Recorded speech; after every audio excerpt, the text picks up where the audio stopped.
আসসালামু আলাইকুম। Hi guys, সবাই কেমন আছেন? আশা করি সবাই ভালো। আজকে অনেক দিন পর আমার বাসায় অনেক মেহমান আসলো। পুরানো মানুষ, প্রায় আরো 4-5 বছরের আগের মানুষ, যাদের সাথে দেখা হয়, একসাথে চলাফেরা করেছিলাম। এক একজনের বিয়ে হয়ে গেছে, সন্তান আছে, সবাই সবার শ্বশুরবাড়িতে চলে গেছে, কিন্তু আমিই রয়ে গেছি সিঙ্গেল। জানি না, কপাল হয়তো আমার এরকমই ছিল। তো সবার সাথে আজকে দেখা হলো। মানে আমি এক একজনের 2টা ছেলে বা একটা মেয়ে, বা আমি খালি একা আছি। জানি না আমার কপাল কবে কি হবে। না, কে বলছে আমি একা আছি? ওই যে আমার মেয়ে আমার কোলে আছে। তো সবার সাথে অনেক মজা করলাম, দুষ্টুমানি করলাম, খাওয়া দাওয়া করতেছিলাম একসাথে। তো দুষ্টুমানি করলে তো আর হবে না, দেরি হয়ে গেছে। আমি চলে আসলাম বাজারে সবজি নিতে। তো আমার বাসার সামনে প্রতিদিন সবজি চাই, কিন্তু আজকে কি হবে, ওই যে ঠেকা পড়ছে, দেখে শরীরটাও ভালো না, আর খাটনি না ছাড়া তো আমার জীবন চলে না। আমাকে তো খাটনি করতেই হবে। চলে আসলাম বাজারে সবজি নেওয়ার জন্য।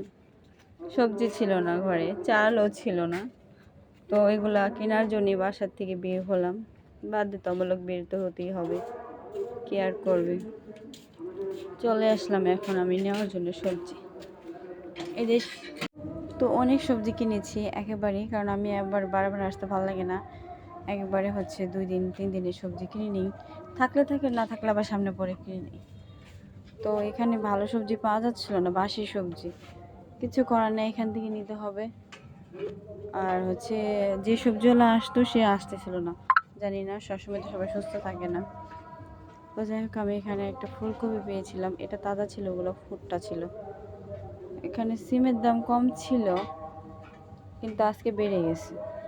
টমেটো বেড়ে গেছে। ওনারা তো বাড়তি নেবেই, কারণ ওনাদের কাছে হাইতে আসছি না, তার জন্য ওরা বাড়তি নেবে। তো আমি আবার মূলা ছাড়া আবার কোনো জিনিস নিই না, কারণ আমার থেকে টাকার মূল্য অনেক কিছু, তারা বলবে একটু দাম। তো আমার আম্মুটা এই যে দাঁড়ায় ছিল, দেখতেছিল। আর এখানে সবজি কেনাকাটা করার পর আমি দোকানে বললাম যে রাইখা যায়, আমি সামনে থেকে আসতেছি, কারণ মেয়েকে নিয়ে আমি এত কিছু নিয়ে হাঁটতে পারবো না। তো ওর জন্য খাবার আনতে যাচ্ছিলাম।